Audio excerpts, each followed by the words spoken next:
L'élargissement de la guerre à l'est de l'Europe en 1941 expose paradoxalement l'Allemagne à une attaque à l'ouest.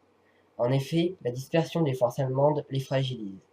Les soviétiques réclament très rapidement l'ouverture d'un second front, alors qu'ils doivent affronter l'essentiel des troupes allemandes dans une guerre devenue particulièrement violente et meurtrière.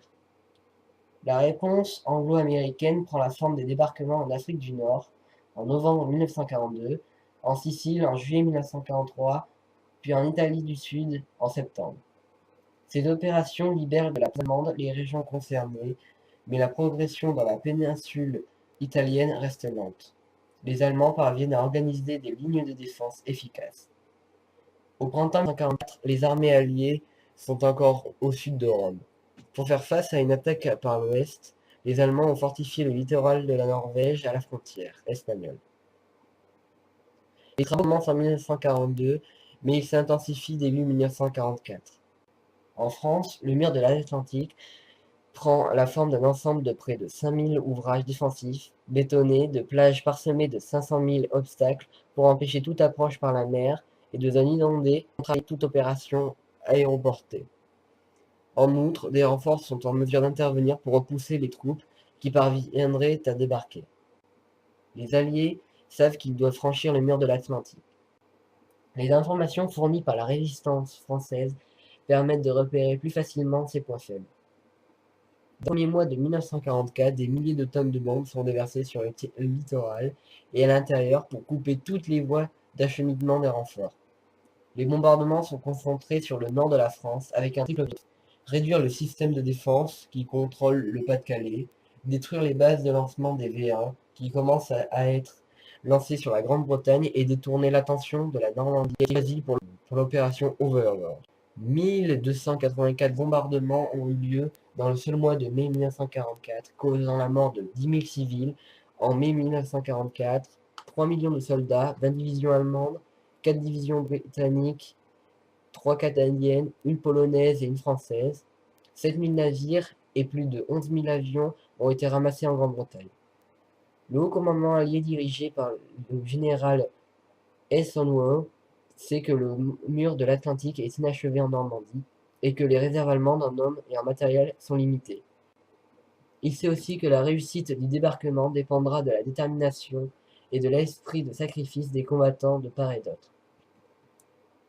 La bataille de Normandie s'est traduite par des pertes considérables dans chaque camp. Les Alliés comptent 41 000 morts, 16 000 disparus et 200 000 blessés. Les Allemands, 60 000 morts et 140 000 blessés. 210 000 soldats allemands ont été faits prisonniers. Le 15 août 1944, un nouveau débarquement a eu lieu en Provence. En 3 jours, près de 160 000 hommes s'emparent d'un secteur entre Cannes et Toulon. L'armée B, commandée par le général de Lattre de Tassigny, est composée principalement de Nord-Africains, constitue l'essentiel des troupes. Pour les Allemands, la situation devient critique. Voulant éviter de se retrouver pris en tenaille par les troupes alliées progressant au nord et celles qui ont débarqué au sud, ils opèrent un vaste mouvement de retraite depuis le sud-ouest, à partir du 17 août. Au nord, les armées alliées atteignent la Seine à la fin août, Paris est libéré le 25 août, Rouen le 30. Les Britanniques et les Canadiens avancent vers le nord, l'île est libérée le 2 septembre, tandis que les Américains continuent vers l'est, Nancy est libérée le 15 septembre. Au sud, l'avancée est plus rapide que prévu. Après plusieurs jours de combat, les Français contrôlent Marseille le 27 août et Toulon le 28 août. Ils libèrent Montpellier le 29 août, puis atteignent Perpignan. Les Américains sont à Nice le 30. Passant au travers des Alpes, ils entrent dans Grenoble le 22 août. Dans la vallée du Rhône, les Français et les Américains remontent vers le nord et d'autres du fleuve. Dans la vallée du Rhône, les Français et les Américains remontent vers le nord de part et d'autre du fleuve. Les Français et les premières DFL entrent dans Lyon le 2 septembre. L'objectif est alors double: coincer les troupes allemandes qui se relient depuis le sud-ouest et forcer le passage vers l'Alsace. À la mi-septembre, la tenaille se referme sur les forces allemandes. Mais la progression alliée a été tellement rapide, près de 4 mois d'avance sur les prévisions au sud, que l'intendance ne suit plus.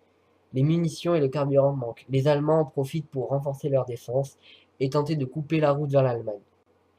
La bataille des Vosges, 25 septembre, 18 octobre, puis l'offensive vers le Rhin, 14 novembre, 5 décembre, parviennent à percer les lignes allemandes au prix des pertes importantes. Mulhouse est libéré le 21 novembre et la deuxième DB entre dans Strasbourg le 23. La libération du territoire est pratiquement achevée. Seules quelques poches de résistance allemande subsistent, de Dunkerque à Royan, dans les Alpes et autour de Colmar en Alsace.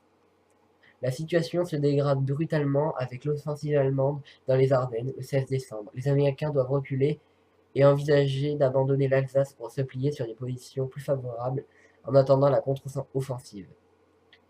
Les Français ne peuvent se résoudre à abandonner Strasbourg. Une bataille violente durant un hiver particulièrement rigoureux se déroule en janvier 1945. La première armée française parvient à tenir Strasbourg tandis que les Américains reprennent l'avantage sur les Allemands, qui ont épuisé leurs réserves. La bataille d'Alsace permet de s'emparer de la poche de Colmar et de prendre position sur le Rhin au début de février. L'offensive décisive en Allemagne est prévue pour mars.